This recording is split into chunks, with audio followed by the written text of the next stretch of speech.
15,000 மக்கள் நைட்டோட நைட்டா இறந்து போயிருக்காங்க. அதை பத்தி தான் இந்த வீடியோல பார்க்க போறோம். வீடியோக்குள்ள போறதுக்கு முன்னாடி மறக்காம சப்ஸ்கிரைப் பண்ணிக்கோ. பசுமை புரட்சி பண்ணிட்டு இருந்த காலம் அது.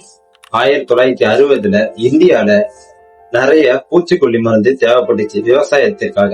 அப்போ அமெரிக்கால வந்த நிறுவனம் தான் யூனியன் கார்பைட். நாங்க உங்களுக்கு ஒரு பூச்சிக்கொல்லி மருந்தை இன்ட்ரடியூஸ் பண்றோம் அப்படின்னு சொல்லி சிபின் அப்படின்ற பூச்சிக்கொல்லி மருந்தை இன்ட்ரடியூஸ் பண்ணுச்சு. அந்த பூச்சிக்கொல்லி மருந்துல மீத்தேல் ஐசோசோனைட் அப்படின்ற ரசாயனம் அதுல கலந்துருச்சு. அந்த ரசாயனத்தை மக்கள் சுவாசிச்சாலே அவ்வளவு ஆபத்து. ஆனா அதையும் இது மீறி அந்த நிறுவனம் வெளியிட 1981 ஒரு நபர் கசிவு ஏற்பட்டு அந்த இடத்திலே பரிதாபமா உயிரிழந்தார். 1982 பல தொழிலாளர்கள் காயமடைஞ்சாங்க. அதையும் கண்டுக்கல இந்த கம்பெனி. ரசாயனத்துக்கு உண்டான பைப்புகளை சுத்தம் பண்ணிட்டு இருக்கும் போது 42 டன் மீத்தல் அசோசனைட் அந்த திரவத்துக்குள்ள தண்ணீர் புகுந்து அது எவல்யூஷன் ஆகி வெடிச்சு சிதறிச்சு. மனிதர்கள் சுவாசிக்கக்கூடிய காற்றோட கலந்து அது விச காற்றா மாறி மக்களை நோக்கியும் கிராமங்களை நோக்கியும் படையெடுத்துச்சு. மக்களை காப்பாத்துறாங்களா இல்லையா?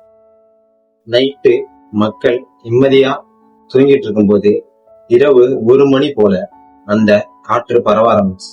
நிறைய மக்கள் எந்திரிச்சப்ப தன்னோட கண்கள்ல எரிச்சலை கண்டாங்க.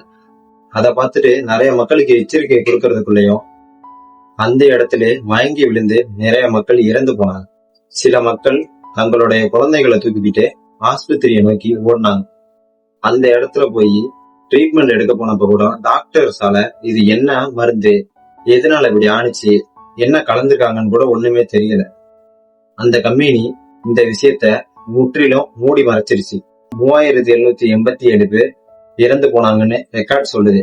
ஆனா சில பேர் அங்க உள்ள மக்கள் என்ன சொல்றாங்கன்னா 15,000க்கும் மேற்பட்ட மக்கள் இறந்து போயிருக்காங்க. கிட்டத்தட்ட 5 லட்சத்துக்கும் மேல உள்ள மக்கள் பாதிப்புக்கு உண்டாகி இருக்காங்க.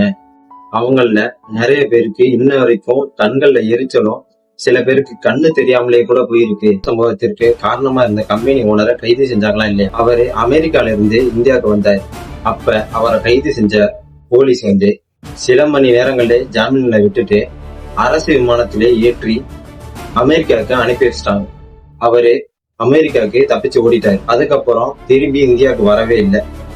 நீதிமன்றத்துக்கும் அவர் வரவே இல்லை. 2014 தான் அவரு அமெரிக்கால இறந்து போயிட்டாருன்னு செய்தி வெளியே வருது.